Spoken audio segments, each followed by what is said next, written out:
මිනිස්සුන්ට පිහිට වෙන දෙවිවරු පිළිබඳව අපි කරුණු කීපයක් සඳහන් කළොත් සම්‍යක් දෘෂ්ටික දෙවිවරු සම්මාදිට්ඨික මිනිස්සුන්ට පිහිට වෙනවා. එහෙමයි ස්වාමීන් වහන්සේ. සම්මාදිට්ඨික දෙවිවරු සම්මාදිට්ඨිකයන්ට වැඩියෙන් පිහිට වෙනවා. එතකොට ශක්‍ර දේවේන්ද්‍රයන් වහන්සේ නිරන්තරයෙන් මනුස්ස ලෝකෙ දිහා බලන කෙනෙක්. සතරවරන් දෙවිවරු මනුස්ස ලෝකෙ දිහා බලනවා. එහෙමයි ස්වාමීන් වහන්සේ. බ්‍රහ්ම ලෝකෙත් බ්‍රහ්ම රාජවරු අපි කෙරෙහි අනුකම්පාවෙන් මනුස්ස ලෝකෙ දිහා බලන බ්‍රහ්ම රාජවරු ඉන්නවා. එහෙමයි. ගටිකාර බ්‍රහ්ම රාජයා, සනන් කුමාර බ්‍රහ්ම රාජයා, තිස්ස බ්‍රහ්ම රාජයා මේ වගේ බ්‍රහ්ම රාජවරු මනුස්ස ලෝකෙ දිහා බලනවා අපිට අනුකම්පාවෙන්. එහෙමයි. සියලුම දෙවිවරු අපිට අනුකම්පාවෙන් අපි දිහා බලනවා කියලා සඳහන් කරන්න බෑ. මොකද ඒ දෙවියෝ අප්‍රමාණ දිව්‍ය සැප විඳින අය. ඒ දිව්‍ය සැපවල අතරමං වෙලා ඉන්න දෙවියන්ට අපි දිහා බල බල ඉන්න වෙලාවක් නෑ. වෙලාවක් නෑ කියලා කියන්නේ ඒගොල්ලන්ගේ සැපයේ පැත්තක දාලා අපි දිහා බලන්න සූදානම් වෙන්න තරම් මහා ලොකු අනුකම්පාවක් නෑ. එහෙමයි. මොකද තමන්ගේ කාර්යය නිරත වෙලා ඉන්නේ. ඒ අතර අපිට අනුකම්පා කරන විශේෂ දෙවිවරු පිරිසක් ඉන්නවා. අනික් අය අපිට අනුකම්පා නොකරනවම නෙමෙයි. නමුත් තමන්ගේ කාර්ය අතහැරලා දාලා අපි දිහා බලනවා හරි අඩුයි. නමුත් ඒ සියලුම කාර්යයන් පසෙකලා අපි දිහා බලන දෙවිවරු හරියට ඉන්නවා අපිට දුකක් ඇති වෙච්චාම. එහෙනම් මෙතනදී තව චූටි අඩුවක් අපිට සම්පූර්ණ කරන්න පුළුවන්. අපි සඳහන් කළා අපි දෙවියන්ගෙන් යම් ආරක්ෂාවක් ඉල්ලනවා නම් ඉල්ලන්නේ බාරයක් වෙලා මේ දේ මට කරලා දුන්නොත් මම මේ දේ කරනවා. එහෙමයි. නමුත් සඳහන් කරන්නේ දෙවියන්ට අපි හරියට පින් අනුමෝදන් කරනවා නම් ඒ දෙවියන්ට පින් දෙන සම්මාදිට්ඨික මිනිස්සු දිහා ඒ දෙවියෝ බලන්නේ අම්මා කෙනෙක් දරුවෙක් දිහා බලනවා වගේ. එහෙමයි ස්වාමීන් වහන්සේ. ඒ තරමට පිහිට වෙනවා අම්මා දරුවෝ දිහා බලනවා වගේ. එහෙනම් අම්මා දරුවෝ දිහා බලනවා වගේ කියලා කියහම අම්මා කවදාවත් දරුවෝ මොනවද දෙන්නේ කියලා බලන්නේ නැහැ. එහෙමයි. දරුවන්ට කරදරයක් වෙච්ච ගමන්ම අම්මා එතෙන්ට එනවා.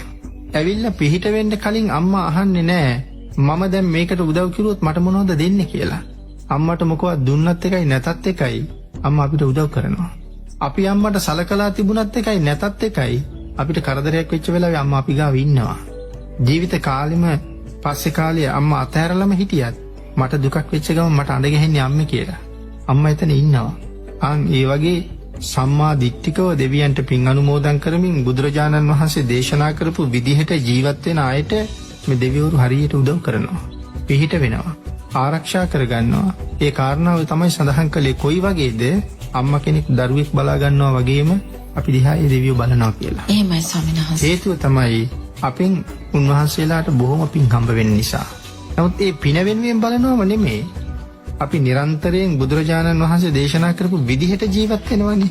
එතන සඳහන් කරනවා ශක්‍ර දේවේන්ද්‍රයන් වහන්සේ බුදුරජාණන් වහන්සේ දේශනා කරපු විදිහටම ජීවත් වෙන භික්ෂුන් වහන්සේලාට හරි කැමතියි කියලා. එහෙමයි ස්වාමීන් භාග්‍යවතුන් වහන්සේ දේශනා කරපු විදිහට ජීවත් වෙන භික්ෂුන් වහන්සේලාට ඊටාම කැමතියි. ඊළඟට බුදුරජාණන් වහන්සේ දේශනා කරපු විදිහට හරියටම සරණ ගිහිල්ලා සිල් ආරක්ෂා කරන අයටත් උන්වහන්සේ හරි කැමතියි. ඒ කියන්නේ පන්සිල් රකින්නවා නම් තෙරුවන් සරණ ගිහිල්ලා නිරන්තරයෙන් දෙවියන්ගේ පිහිට අපිට තියෙනවා. එහෙමයි ස්වාමීන් වහන්සේ. භික්ෂුන් වහන්සේ නමක් හරියටම භාග්‍යවතුන් වහන්සේ දේශනා කරපු මාර්ගයේම හරියට නියැලෙනවා නම් ශ්‍රමණ ධර්මයේ හරියටම පිහිටලා ඉන්නවා නම් උන්වහන්සේලාට හරියට දෙවියෝ ආශිර්වාද කරනවා, දෙවියෝ ආරක්ෂා කරගන්නවා, බලා ගන්නවා. එහෙනම් අම්මා කෙනෙක් දරුවෙක් බලා ගන්නවා වගේ බලනවා කියලා කිව්වේ ඒකයි. එහෙමයි ස්වාමීන් වහන්සේ. එතකොට ස්වාමීන් වහන්සේ කෙනෙක් විමසන්නට පුළුවන් ඇත්තටම දැන් චාතුර් මහරජ කියන දිව්‍ය තලවල වාසය කරන දෙවිවරු මේ මනුස්ස වාසයට ඇවිල්ලා නැත්තම් මේ මිනිසුන් දිහා බලලා ඒ අයට පිහිට වෙනවාද කියන ප්‍රශ්නේ ස්වාමීන් වහන්සේ. තව කෙනෙක් කියනවා ස්වාමීන් වහන්සේ මේ පොළව ආශ්‍රිතව ඉන්න දෙවිවරු තමයි බොහෝ විට මිනිසුන්ට උදව් උපකාර කරන්න කියලා රැක බලාගන්නේ කියලා. එහි සත්‍යතාවයක් තියෙනවද ස්වාමීන් වහන්සේ? සත්‍යතාවයක් ලොකුවටම නැහැ කියලා කිව්වොත් මං හිතන්නේ වැරදි නැති වෙයි. එහෙමයි. මොකද මේ පොළව ආශ්‍රිතව ජීවත් වෙනවා නම් යම් දෙවි කෙනෙක් එහෙමයි. ඒගොල්ලන්ට ඉහළ ඉන්න දෙවියන්ට තරම් මහලුකු ශක්තියක් නැති අය. එහෙමයි ස්වාමීන් වහන්සේ. ඒ ශක්තිය නැති හින්දායි බිම ඉන්නේ. ඒ ශක්තිය නැති හින්දායි ගස් වලට වෙලා ඉන්නේ. නමුත් ඊට වඩා මහා විශාල බලයක්, ඊට වඩා මහා විශාල ශක්තියක් තියෙනවා ඒ දිව්‍ය ලෝකවල ඉන්න දෙවියන්ට. ඒ දෙවිවරු මනුෂ්‍ය ලෝකවල ඉන්න මිනිස්සුන්ට උදව් කරනවද ස්වාමීන් වහන්සේ? බොහෝ සෙයින් උදව් කරනවා. එහෙමයි. හැබැයි සිල් සමාදන් වෙන අයට. එහෙමයි. සිල් ගුණ පුරන අයට භාග්‍යතුන් වහන්සේ දේශනා කරපු විදිහට ජීවත් වෙන අයට. අතීත මිනිස්සු දැන් අද අපි පින්කමක් කරන්නේ ඥාතීන්ට පින් දෙන්න, දරුවන්ට පින් දෙන්න, දෙමව්පියන්ට පින් දෙන්න. එහෙමයි. අතීතයේ සමහර අය මාස 4න් 5න් 6න් 7න් සම්පූර්ණ පින්කම් කරලා තියෙනවා වෙන කාටවත් පින් දෙන්න නෙමෙයි දෙවියන්ට විතරක් පින් දෙන්නේ. එහෙමයි සර්. ඒ පින්කමෙන් පින් දෙන්නේ දෙවියන්ට විතරයි. ඒ කියන්නේ හොඳට දන්නවා ඒගොල්ලෝ දෙවියන්ට පින් ඕනේ. දෙවියෝ අපි දෙන පින් ගන්න හරි කැමැත්තෙන් බලාගෙන ඉන්නවා කියලා. ඒ නිසා දෙවියන්ට විතරක් පින් දීලා තියෙනවා. මොන වගේ පින්කම්ද ස්වාමීන් වහන්සේ සිද්ධ කළේ? සාමාන්‍ය එදිනෙදා අපි කරන ඕනෑම පින්කම. එහෙමයි. ලොකු බෝධි පූජාවක් කරලා දෙවියන්ට පින් දුන්න වෙන්න පුළුවන්. ධර්ම දේශනාවක් සිද්ධ කරවලා දෙවියන්ට පින් දුන්න වෙන්න පුළුවන්. එතනදී ස්වාමීන් වහන්සේ දෙවියන්ට පින් දෙන්නේ අර දෙවියන් අරමුණු කරගෙන ගාතාව කියලා එහෙමද ස්වාමීන් වහන්සේ නැත්නම් ඊට වඩා වෙනස් ක්‍රමයක් අනුගමනය කරලා? සම්මාදිට්ඨික දෙවිවරු සියලු දෙනාම සිහිපත් කරලා පින් දෙන්න පුළුවන්. එහෙමයි. ඒ සියලු දෙනාම සිහිපත් කරලා රැස් කරගත්ත පින සියලු දෙනාටම අනුමෝදන් කරන්න පුළුවන්. එතකොට ඒ සියලු දෙනාම පින් අනුමෝදන් වෙනවා. එහෙමයි. හරි සතුටින් අපි දිහා බලනවා.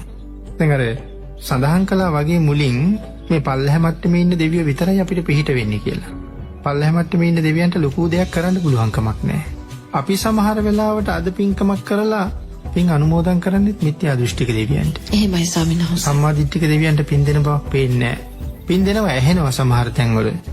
විෂ්ණු, කතරගම, දැඩිමුණ්ඩ, අයනායක, ඉටිබණ්ඩාර, ගලේ බණ්ඩාර, පත්තිනි, කාලි මේ සියලුම දෙවියන්ට මාරස් කරගත්ත පින් අනුමෝදන් වේවා කියලා. එහෙමයි ස්වාමීන් වහන්සේ. මේ එකම දෙවියෙක්වත් බුදුරජාණන් වහන්සේ දේශනා කරපු කෙනෙක් නෙමෙයි. තව එහෙම දෙවිවරු ගොඩක් ඉන්නවා නාත. මේ සියලු දෙනාම මිත්‍යා දෘෂ්ටික දෙවියෝ.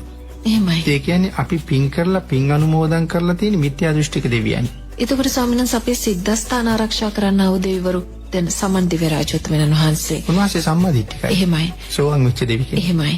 රුවන්වැලි මහසෑය ආරක්ෂා කරන දෙවිවරු. එහෙමයි. ඒ භාග්‍යතුන් වහන්සේගේ ආඥාවෙන් ඒ තැන් ආරක්ෂා කරන දෙවිවරු ඉන්නවා. එහෙමයි ස්වාමීන් වහන්සේ. නමුත් අපි අර සඳහන් කරපු විෂ්ණු කියලා දෙවි කෙනෙක් බුදුදහමේ නැහැ.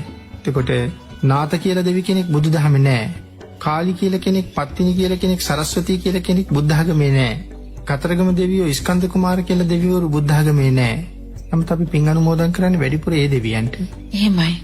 ඒ නිසා ඉහළ ඉන්න සම්මාදිට්ඨික දෙවිවරු මිත්‍යා දෘෂ්ටිකයන්ට පිහිට වෙන්නේ නැහැ.